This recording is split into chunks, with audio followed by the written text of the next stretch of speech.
అందరికి నమస్తే అండి. పుష్ప వ్లాగ్స్కి స్వాగతం. ఈ రోజు మన వీడియోలో కరకరలాడే చెకోడీలు ఎలా చేయాలో చూపించబోతున్నాను. స్వీట్ షాప్ స్టైల్ చెకోడీలు అండి. కరకరలాడుతూ కమ్మగా ఉండే చెకోడీని చాలా సులువుగా మనం ఇంట్లోనే చేసేసుకోవచ్చు.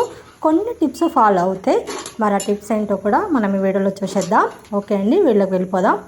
ముందుగా ఒక గిన్నెలో 2 కప్పుల మైదా పిండి, 1 కప్పు బియ్యం పిండి తీసుకోవాలి. కంప్లీట్గా మైదా పిండితో కూడా మనం ఈ చెకోడీలు చేసుకోవచ్చండి. కానీ నేను ఎక్కువగా క్రిస్పీగా క్రంచీగా రావడానికి 1 కప్పు బియ్యం పిండి కలుపుతున్నాను. ఇప్పుడు మనం కట్టెల పొయ్యి మీద ఒక చిన్న కడాయి పెట్టేసుకొని 3 కప్పుల నీళ్లు పోసుకోవాలి. 3 కప్పుల పిండి తీసుకున్నాం కదండి. 2 కప్పుల మైదా పిండి, 1 కప్పు బియ్యం పిండికి 3 కప్పుల నీళ్ళు పోసుకోవాలి. ఈక్వల్ అన్నమాట. ఇప్పుడు ఇందులో 2 టేబుల్ స్పూన్ల జీలకర్ర, 1 టేబుల్ స్పూన్ ఓమా, 2 టేబుల్ స్పూన్ల తెల్ల నువ్వులు, 1 స్పూన్ కారము, 1 స్పూన్ ఉప్పు వేసుకోవాలి. 1/2 స్పూన్ పసుపు వేసుకోవాలి. చెకోడీలు కలర్ఫుల్గా రావడానికి పసుపు వేసాము. పసుపు ప్లేస్లో మనం ఆరెంజ్ ఫుడ్ కలర్ కూడా వేసుకోవచ్చు. ఇలా ఎసరు వచ్చిన తర్వాత ఇప్పుడు మనం ముందుగా ప్రిపేర్ చేసి పెట్టుకున్న పిండిని కొద్దిగా వేసుకుంటూ కలిపేసుకోవాలి. 3 కప్పుల పిండికి 3 కప్పుల నీళ్లు కరెక్ట్గా సరిపోతాయి. స్టవ్ మీద పిండి కలపడానికి ఇబ్బందిగా ఉంటే కిందికి దింపేసుకొని కూడా మనం పిండి కలుపుకోవచ్చు.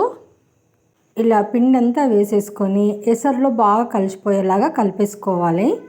ఇలా అంతా బాగా కలిపేసుకున్న తర్వాత పొయ్యి మీదకి దింపేసుకొని మూత పెట్టేసుకొని ఒక 5 నిమిషాలు అలాగే ఉండనివ్వాలి. 5 నిమిషాల తర్వాత నేనైతే వేరే బేషన్లోకి వేసుకుంటున్నానండి. ఎందుకంటే ఇది కట్ల పొయ్యి మీద పెట్టినా కాబట్టి మొత్తం మసంటుతుంది.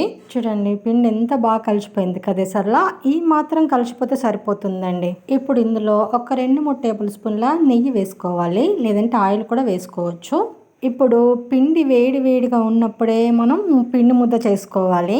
పిండి వేడిగా ఉన్నప్పుడు పిండి ముద్ద చేయడానికి కష్టంగా ఉన్న వాళ్ళు కాటన్ క్లాత్ను కొద్దిగా నీళ్ళలో తడిపి తర్వాత నీళ్ళని పిండేసి ఆ పిండి మీద కాటన్ క్లాత్ వేసి పిండి నానపండి. అప్పుడు చేతికి వేడి తగలకుండా ఉంటుంది. ఒక్క డ్రాప్ నీళ్ళు అవసరం లేకుండానే మనకు పిండి ముద్ద తయారవుతుందండి. అంత కరెక్ట్గా సరిపోతుంది ఎసరు. ఈ కొలతలతో ఎసరు పెడితే ఇలా పిండి ముద్దను మనము సెమీ సాఫ్ట్గా చేసుకోవాలి.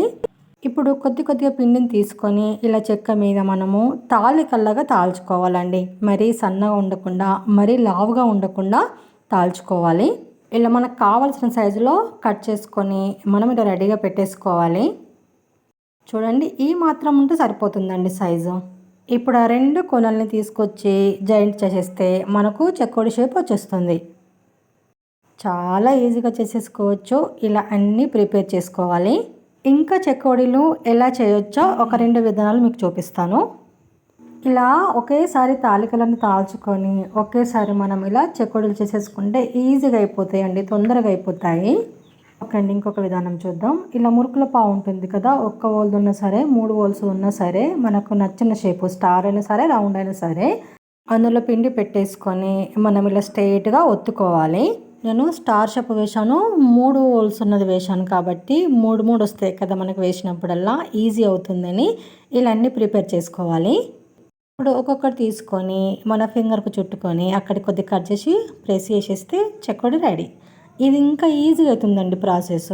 మనకు నచ్చిన సైజులో చేసుకోవచ్చు, పెద్దగా అయినా సరే చిన్నగా అయినా సరే. చెకోడీలు మరీ పెద్దగా ఉండకుండా మరీ చిన్నగా ఉండకుండా మీడియం సైజు ఉంటేనే బాగుంటాయి. నేను మీకు చూపించడానికి మాత్రం అది చేసి చూపించాను. ఇప్పుడు ఇంకొక విధానం చూద్దాం. అదే సేమ్ తాలికలు తాల్చిన తర్వాత నానబెట్టిన శనగపప్పును కొద్దిగా వేసుకొని ఆ తాలికను మనము అలా ప్రెస్ చేస్తే ఆ పప్పు అంతా ఆ తాలికకు అంటుకుంటుందండి. ఇప్పుడు సేమ్ మనం చెకోడీ డిజైన్ చేసుకోవడమే. అలా 2 కొనలను జాయింట్ చేసేస్తే మనకు చెకోడీ అవుతుందండి. ఇది పప్పు చెకోడీ అంటారు. మనకి ఎలా నచ్చితే అలా చేసుకోవచ్చు. అలా ప్లెయిన్ అయినా సరే బాగుంటాయి, ఇలా పప్పు చెకోడీలైనా బాగానే ఉంటాయి. మనం చెకోడీని ఫ్రై చేసుకుందాం. మీద కడాయి పెట్టేసుకొని డీప్ ఫ్రైకి సరిపడా ఆయిల్ పోసుకొని ఆయిల్ వేడిన తర్వాత మనం ముందుగా ప్రిపేర్ చేసి పెట్టుకున్న చెకోడీని వేసేసుకోవాలి. కొన్ని ఎక్కువ వేసుకున్నా ఏం పర్వాలేదండి, కాలుతాయి. బట్ ఒకటి ఏంటంటే వేయగానే వెంటనే కదపకూడదన్నమాట. ఇది కాలిన తర్వాతనే కదపాలి, లేదంటే ఇరిగిపోతాయి. ఇలా లైట్ గోల్డ్ కలర్ వచ్చేంత వరకు కాల్చుకొని తీసేసుకుంటే మన వేడి కరకరలాడే చెకోడీ రెడీ. చెకోడీలు మన తెలుగు రాష్ట్రాల్లోనే కాకుండా కర్ణాటకలో కూడా చేస్తారు.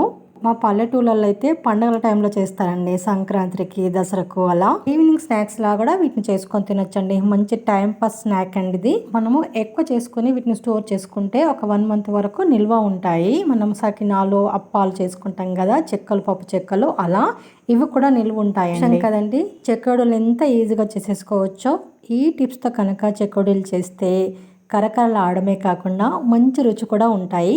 తప్పకుండా ట్రై చేయండి. రెసిపీ ఎలా కుదిరిందో తప్పకుండా కామెంట్ చేయండి. ఇదండి ఈరోజు మన వీడియో. అయితే మీకు నచ్చిందా? నచ్చితే లైక్ చేయండి, షేర్ చేయండి, మన ఛానల్ సబ్స్క్రైబ్ చేసుకోండి. ప్లీజ్ అండి సపోర్ట్ చేయండి. అలాగే ఇలాంటి మంచి మంచి వీళ్ళ కోసం, విలేజ్ వంటల కోసం, ఈజీ అండ్ సింపుల్ రెసిపీస్ కోసం మన ఛానల్ ఫాలో అవ్వండి. Thank for watching.